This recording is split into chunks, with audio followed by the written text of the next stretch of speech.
Welcome student. आज का हमारा टॉपिक है इनहिबिटर्स। तो इनहिबिटर्स क्या होते हैं? ये ऐसे केमिकल्स हैं, ऐसी सब्सटेंसेस हैं जो कि एंजाइम को उसके सबस्ट्रेट से बाइंड करने से रोकते हैं, जिसकी वजह से एंजाइम अपना काम नहीं कर पाता, यानी कि एंजाइम अपनी सबस्ट्रेट को प्रोडक्ट में कन्वर्ट नहीं कर पाता। तो डेफिनेशन इसकी क्या है? बुक में लिखी हुई, पेज नंबर 43 ये आपका बुक का है। इसमें क्या लिखा हुआ है कि inhibitor is a chemical substance which react in place of substrate, यानी सबस्ट्रेट की जगह पर वो रिएक्ट करती हैं विद द एंजाइम और but it is not transform into the product, यानी वो एंजाइम के साथ बाइंड ज़रूर कर लेती हैं, लेकिन जब ये एंजाइम और इनहिबिटर का कॉम्प्लेक्स बनता है तो ये जो कॉम्प्लेक्स है ये प्रोडक्ट में नहीं कन्वर्ट होता, जैसे कि एक सबस्ट्रेट और एंजाइम का कॉम्प्लेक्स प्रोडक्ट में कन्वर्ट होता है। इस तरह ये ब्लॉक कर देता है। ब्लॉक मतलब उसको रोक देता है एक्टिव साइट को, या तो आर्जी तौर पर टेम्परेरली या फिर परमानेंट मुस्तकिल तौर पर। डिफरेंट एग्जाम्पल हैं जैसे कि पॉइजन्स में एग्जाम्पल है साइनाइड की, और भी बहुत सारे तरह के पॉइजन जो कि दिए जाते हैं या यूज़ किए जाते हैं, वो सब इनहिबिटर्स हैं।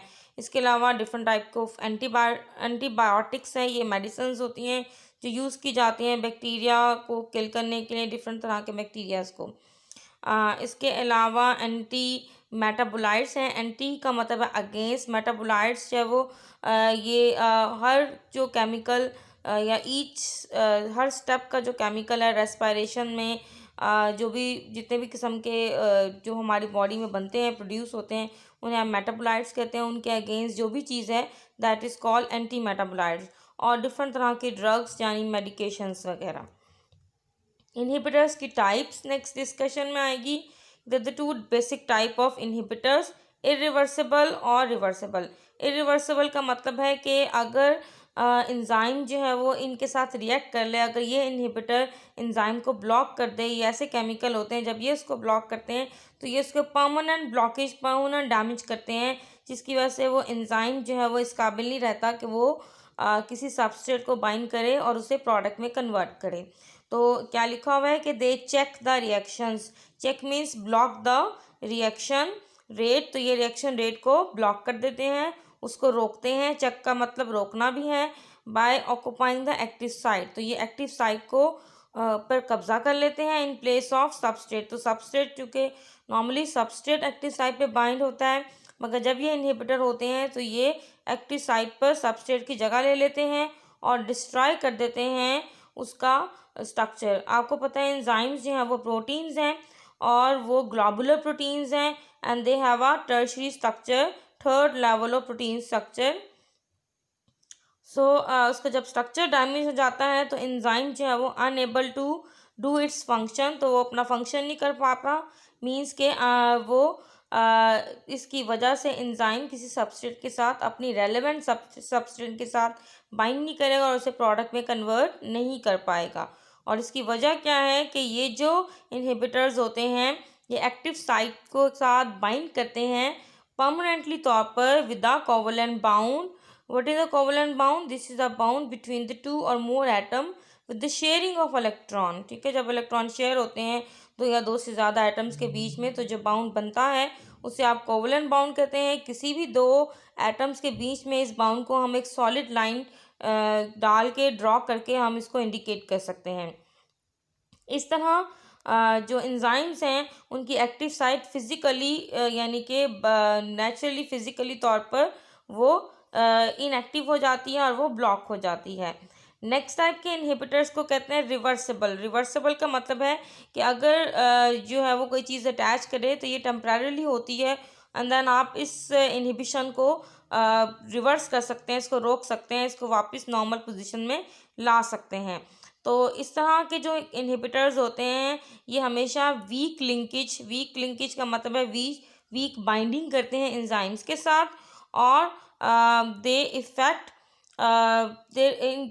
Can be reduce. आप इनके इफेक्ट को कम कर सकती हैं। न्यूट्रलाइज का मतलब है आप इसको ख़त्म कर सकती हैं कम्प्लीटली तौर पर, और पार्शली का मतलब है थोड़ा बहुत। और कैसे कर सकती हैं आप? अगर सबस्ट्रेट की मिकदार को, कंसंट्रेशन को अगर इंक्रीज़ कर दें, तो सबस्ट्रेट अगर ज़्यादा होंगे तो एंजाइम ज़्यादा एक्टिवली तौर पर सबस्ट्रेट के साथ बाइंड करेगा, ना कि इनहिबिटर के साथ। एक्चुअली में जो रिवर्सिबल इनहिबिटर्स होते हैं वो आइडेंटिकल होते हैं सबस्ट्रेट की तरह। सबस्ट्रेट और ये जो इनहिबिटर्स हैं दोनों सेम होते हैं, ऑलमोस्ट सेम दिखने में एक जैसे आइसोमेरिक होते हैं, एक जैसे होते हैं। आइडेंटिकल होने की वजह से एंजाइम जो है वो सबस्ट्रेट की बजाय समटाइम इनहिबिटर से बाइंड कर देता है। ऐसी कंडीशन में आप इस लिंकेज को, इस इनहिबिशन को कैसे ब्रेक कर सकती हैं? By increasing the concentration of substrate. जब सबस्ट्रेट की कंसंट्रेशन ज़्यादा हो जाएगी तो एंजाइम डायरेक्टली जब वो सबस्ट्रेट के साथ बाइंड करेगा, इनहिबिटर के साथ बाइंड नहीं करेगा। इस तरह आप इस इनहिबिशन को ख़त्म कर सकती हैं। तो रिवर्सिबल इनहिबिटर्स की आगे से दो टाइप्स हैं। पहली को कहते हैं कम्पिटिटिव एंड सेकंड को कहते हैं नॉन कम्पिटिटिव।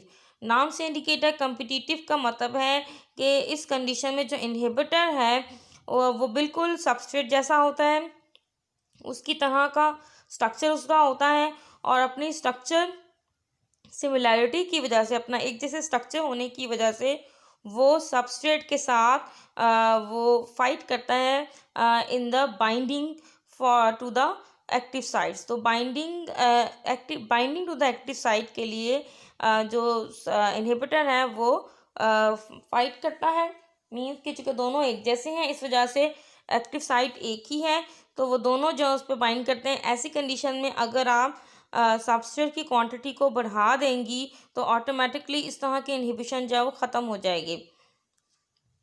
और इसके अलावा इस तरह के इनहिबिटर की एक और क्वालिटी होती है कि ये इनहिबिटर बेशक अगर ये एंजाइम के साथ बाइंड कर भी लें, तो आपने पहले पढ़ा था कि एंजाइम की एक बाइंडिंग साइट होती है और एक कैटालिटिक साइट होती है। बाइंडिंग साइट वो साइट है जहाँ पर सबस्ट्रेट बाइंड करता है, या सबस्ट्रेट की जगह अगर इनहिबिटर बाइंड करे तो वो भी उसी जगह पे करेगा। दूसरी साइड है कैटालिटिक साइट। तो कैटालिटिक साइट हमेशा सबस्ट्रेट ही क्लिक कर सकता है, सबस्ट्रेट ही ऑन कर सकता है। इनहिबिटर अगर बाइंडिंग साइट पे अटैच कर जाए तो उसकी वजह से कैटालिटिक साइट एक्टिव नहीं होती, जिसकी वजह से प्रोडक्ट नहीं बनती। सेकंड है नॉन कम्पिटिटिव इनहिबिटर। नाम से इंडिकेट है कि ये ऐसे इनहिबिटर्स हैं जो कि एंजाइम के साथ जो है वो एंजाइम के साथ अटैचमेंट के लिए सबस्ट्रेट के साथ फाइट नहीं करते।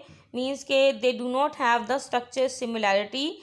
तो इनकी और सबस्ट्रेट की जो स्ट्रक्चर हैं वो एक जैसे नहीं होते, बल्कि ये क्या करते हैं, ये एक्टिव साइट पे बाइंड होने की बजाय ये एंजाइम के किसी और एरिया में, किसी अल्टरनेट एरिया में जाकर ये बाइंड कर देते हैं। और जब ये एंजाइम के किसी दूसरे एरिया में बाइंड करते हैं तो ये डायरेक्टली उसकी एक्टिव साइट को ब्लॉक कर देते हैं। ठीक है, तो यानी कि ये डायरेक्टली जब वो उस एक्टिव साइट पे नहीं अटैच करेंगे, बल्कि ये एंजाइम के किसी भी दूसरे एरिया में अटैच कर देते हैं। नाउ मैं अब आपको रीड करके दिखाती हूँ क्या लिखा है इसमें। They form enzyme inhibitor complex. तो जब भी ये एंजाइम के साथ बाइंड करेंगे तो enzyme inhibitor EI, capital E capital I, capital E for enzyme, capital I for inhibitor, enzyme inhibitor complex at a point other than active site. के active site के अलावा, यानी एक्टिव साइट पे नहीं ये बाइंड करते, बल्कि एक्टिव साइट के अलावा किसी और जगह पे जाके बाइंड करते हैं। And they alter means change the structure of enzyme. Enzyme के स्ट्रक्चर को चेंज कर देते हैं इन सच अ वे डेट इवन आर जेन्युइन, यानी कि एक उसका ओरिजिनल जो सबस्ट्रेट भी अगर उसकी एक्टिव साइट पर या कैटालिटिक साइट पर बाइंड करे तो जो रिएक्शन है जिसे आप कहते हैं कैटालाइसिस, जो कि एंजाइम का काम है, catalysis means to speed up a chemical reaction, तो वो कैटालाइसिस एंजाइम नहीं कर पाएगा। जैसे इस डायग्राम में आप ये पिक्चर देख रही हैं, ये पिंक कलर का जो एंजाइम है इसका नाम है सक्सिनिक डिहाइड्रोजिनेज एंजाइम। ठीक है, और इसका जो सबस्ट्रेट है वो सक्सिनिक एसिड है। ठीक है, अगर आपको फार्मूला याद नहीं होता तो आप बेशक मत याद करें। आसान तरीका ये है कि सक्सिनिक एसिड का फार्मूला आप ऐसे लिख सकती हैं कि पहले आप 4 कार्बन लिखें, और इसमें बेसिकली ये 4 कार्बन कंपाउंड है विद 2 कार्बोक्सिलिक ग्रुप। ठीक है, नहीं याद कर सकती तो आप बेशक मत याद करें, इसकी जगह सिर्फ सक्सिनिक एसिड लिखते हैं। तो जब सक्सिनिक डिहाइड्रोजिनेज सक्सिनिक एसिड के साथ बाइंड करता है तो नेक्स्ट स्टेप इन्होंने दिखाया हुआ है कि ये इसको कन्वर्ट कर देता है इनटू फ्यूमेरिक एसिड में, जो कि इसका नॉर्मल काम है। और बी डायग्राम में आप देखें कि एंजाइम के साथ जब वो कम्पिटिटिव इनहिबिटर आया है, अब ये कम्पिटिटिव इनहिबिटर की एग्जांपल यहाँ पे शो कर रहे हैं। कम्पिटिटिव इनहिबिटर वो इनहिबिटर होता है जिसकी आइडेंटिटी जो है वो सेम होती है एज टू द सबस्ट्रेट, वो सबस्ट्रेट की तरह होता है, उस सबस्ट्रेट की जगह एक्टिव साइट पे बाइंड करने की कोशिश करता है। तो यहाँ पर जो इसका जो कम्पिटिटिव इनहिबिटर है वो मेलोनिक एसिड है। मेलोनिक एसिड और जो सक्सिनिक एसिड जो कि इस एंजाइम का सबस्ट्रेट है, दोनों का structure almost same to same है। इस वजह से एंजाइम गलती से मेलोनिक एसिड के साथ भी बाइंड कर सकता है, हालांकि मेलोनिक एसिड उसका एक्चुअल सबस्ट्रेट नहीं है। जैसे ही इनहिबिटर अपने एंजाइम के साथ एक्टिव साइट पर बाइंड करेगा तो वो एक्टिव साइट पर कब्जा कर लेगा और अल्टीमेटली वो सक्सिनिक एसिड को उस जगह बाइंड करने नहीं देगा, और सक्सिनिक एसिड इसका एक्चुअल सबस्ट्रेट है। और अल्टीमेटली क्या होगा, there is no reaction because the enzyme is block. तो यहाँ तक का आपका था ये एंजाइम इनहिबिशन। तो आपने क्या करना है, you have to learn the definition of what is inhibitor and what is irreversible inhibitor, what is reversible inhibitor। Reversible की दोनों types, competitive and non competitive.